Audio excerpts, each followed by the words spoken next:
Hello and welcome to this review of my Focus FK-555 keyboard. I actually have two different ones, but as they're mainly different switches, I'll focus on this one for the moment, which has none other than Alps SKCM blue switches. The other uses Cyan Omron B3G-S.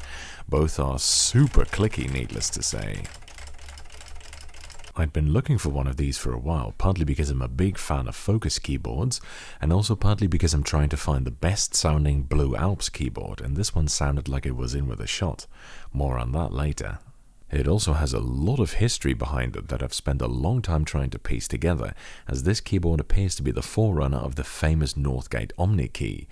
In fact, I've been trying to work out whether or not Focus made all Northgate Omni keys and whether they made their own boards as well, which would have made them a pretty big play back in the day, or whether a third party made all these keyboards.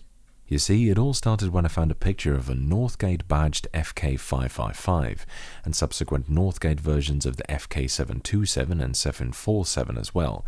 Clearly, Focus and Northgate had a history together. But then, when I got my gold badge Omni Key 102, which is a very early type of Omni key, I noticed a whole bunch of parallels between it and the FK-555, such as the distinctive lock light bank and the weird order of the lights on it, the distinctive rubber-shod feet and the cable retainer hooks and cable ports, the ATXT switch, the lack of N-key rollover, the design of the case molds and the brass screw sockets, etc. Could it be that Focus was still making Northgate's keyboards? Well, I guess it's impossible to prove 100% now, especially as the Omni keys bore Northgate branding rather than Focus branding.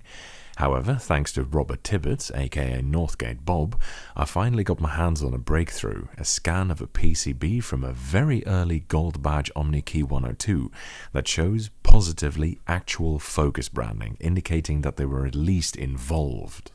Now, it's not uncommon to brand everything on a keyboard for the reseller and leave off the OEM's own branding, especially if the reseller is very big, similar to how Japanese IBM keyboards lacked Alps branding in many cases. But an intermediate, so someone in between the OEM and the reseller, they aren't usually branded on the hardware, so this makes me suspect Focus weren't just an intermediate, it looks like they did actually make them. Moreover, Focus branding on their own keyboards is abundant. It's on the stickers, the case, the PCB, the feet, even on the controller chips, despite Focus not really being a household name or anything. To me, this strongly suggests that Focus made their keyboards themselves, or at least assembled them. Another important link in the chain is this gold badge Omni Key 102, which uses a clearly Focus-style sticker with a CEFCO FCC ID ending in KB555, which doesn't look like it could be a coincidence, and this one also has a Focus-branded microcontroller. Focus keyboards as well as gold badge Omni keys also use the same quality control stickers on the back panel and the PCB. In both keyboards, this was apparently done by 4 institutions called FA, FB, FC and FD. I'm still not sure what each of these entities is, maybe they're different plants or assembly lines, but they do seem to be connected to Focus, again an indication that Focus made these keyboards. And of course, the Omni keys were made in Taiwan, Republic of China, just like Focus boards. Focus was itself a Taiwanese manufacturer after all. An interesting notion I found online was a comment from one of the designers, William Ingold of Interfertron Limited, who notes that he, not Northgate, designed the 101, 102 and Ultra, and this was partly confirmed by private correspondents. Michael Lueck of Lueck Data Systems, who were a reseller of Omni Key keyboards years ago, cited him as the Omni Key's designer/developer. A 1988 article from InfoWorld I found mentions that Northgate acquired this company and that they were responsible for designing the Mac version. So what I think might have happened, again this is speculation, is that Focus at least made, but possibly even designed the gold badge Northgates based strongly on their own FK-555, and then Interfertron redesigned it to become the later blue badge 102, which was quite different in many ways, and then the 101, Ultra, etc. But Focus presumably still made them for Northgate at this point. After all, many details changed, but most big parts were still largely the same, so it makes sense to stick with the same manufacturer. Focus might even possibly be responsible for making their own keycaps. These strongly resemble Taihao TI series double shots, but the sidewalls aren't as thick and they have additional diagonal mold pillars unlike TI caps. Moreover, Taihao denied ever making these mystery keycaps. Now, these star mold caps are found ubiquitously on almost all Focus and Northgate keyboards, and one or two other companies' keyboards as well, such as Datadesks, which wouldn't be surprising considering Focus made some rebranded keyboards for Datadesk, but not that many others used them, and the caps seem to have stopped appearing after Focus stopped using them. They were with some distance the last users of these caps that I know of. Of course, it's very well possible that a third party made them, but we have no indication whatsoever of whom this might be, so who knows, maybe Focus even made their own keycaps. One of the 555s, the one with the Omrons, even came with these same star mold ABS double shots, rather than the earlier pad-printed ones that are normally found on 0th generation Focus boards.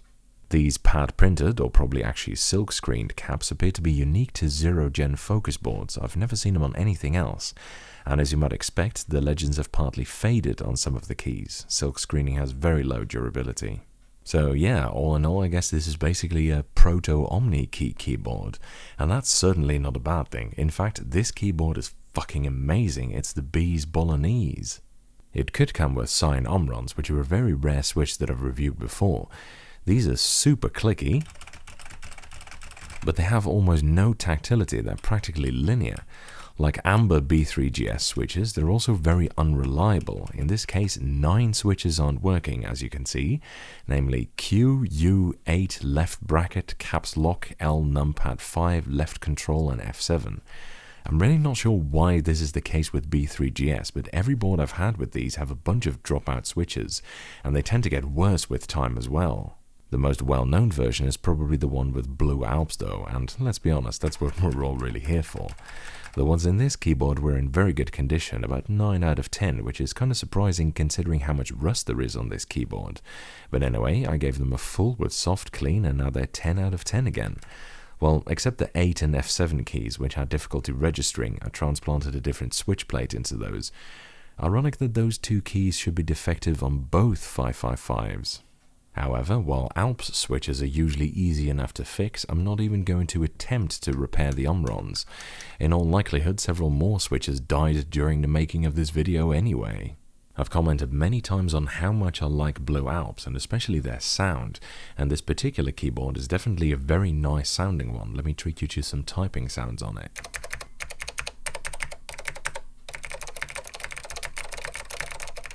It's simply delicious, replied Mabel. So the switches are excellent, and being an early Omni key, it definitely delivers on the build quality front as well, with a thick metal back panel which weighs as much as 800 grams just on its own, same as the plate on a Northgate Omni key, as well as a generously thick 1.2mm steel mounting plate, brass screw sockets on the inside, in my opinion always useful because plastic ones get wasted if you open the case too many times, and complete with a nice thick Bigfoot style plastic cover. This brings the weight to an impressive 2 kilograms, same as an IBM Model M. In other words, it's a fucking tank. And speaking of Bigfoot, many of you will probably have seen the resemblance between it and keyboards like the Dell AT101, part of the Alps Bigfoot platform, which we now know was called the AX series of keyboards by Alps. Now, both my 555s appear to be from 1988, which is pretty close to what I figure is the beginning of the Alps timeline, so I'm actually not completely sure which of the two was the first. The 555's FCC ID precedes the AT101's at least. In fact, the 555 appears to be the very first FCC ID Focus applied for in early July of 1987, as can be seen in the FCC database. Interestingly, the FCC ID of the 727, which uses the older AT layout, was filed later for some reason. So this seems to be Focus's original model of keyboard. I mean, what a start! Going back a little bit to the looks again, it's definitely a very handsome beast in my opinion, just like other Focus keyboards, although the later ones are slightly more elegant and unique in my opinion, such as that black Focus 2001 beauty I reviewed recently. Still, the 555 is a modest head turner, I'd say. Another thing I really like about it is the layout, which I call the focus layout. It's a standard 101 key full size with a big ass enter plus a 2-unit backspace, coupled with a split right shift. It's found on many Focus keyboards, and in fact it might even be that Focus invented it. This is the oldest model of keyboard I've found so far that comes with it, so this might be where it all began.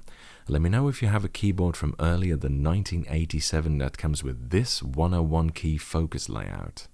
One weird thing is that one of the keyboards comes with a PS2 plug. Now this one is from 1988, which is technically after the introduction of PS2 in 1987, so not impossible, but all other 555s I've seen pictures of and heard about, including my own other 555, use a 5-pin DIN connector, which Focus kept using for an extremely long time on their other keyboards too, well into the 90s. However, on the inside, as you can see, this PS2 cable plugs into a distinctive green port that clearly matches it.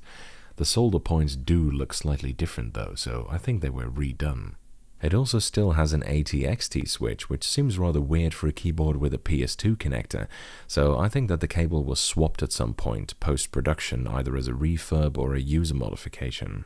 In fact, there seems to be a great amount of slightly different versions of this board, ones with grey cords or black ones with painted or unpainted mounting plates, double shot or pad printed caps, several different PCB designs and chipsets, Omron models called FK-555 and Alps models called FK-555A, and of course some rebrands like the Northgate ones.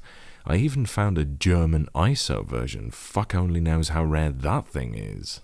Now the thing that Focus is probably most well known for is that they put special features on their keyboards. For example, the FK-2001 came with this detachable dust cover, the FK-2000 Plus came with extra diagonal arrows and a turbo button with which you could set the repeat rate, the 3001 came with an integrated calculator, the 5001 with an adjustable shortcut card holder, and the 9000 with a bank of programmable function keys. So you might be thinking, what was the 555 special feature? Well, it's this switch here, which is marked on-off. It allows one to switch the positions of the caps lock and control keys around, and as you can see, the keycaps even have secondary front printed legends to reflect this. The feature was retained for the earliest versions of the FK-2001 as well as the Northgate OmniKey. It's a small feature, but I think some people would be very happy with it, as I know there's a small but dedicated fan base of the swapped control key. So yeah, there's still some mystery surrounding this keyboard, but what's not a mystery is that this thing is a fucking amazing piece of work. Outstanding build quality, great switches, in the Alps version at least, and a great layout. It's just a really solid performer and an excellent all-rounder. I know my all-time favourite keyboard is the Acer KB101A, and arguably that one still has a better sound, but the 555 will definitely be on record as one of my top keyboards. I love this thing, it's just so good, what a machine! That's it for this review, thank you for watching, I hope you enjoyed it, and following is a typing demonstration of me typing on this keyboard.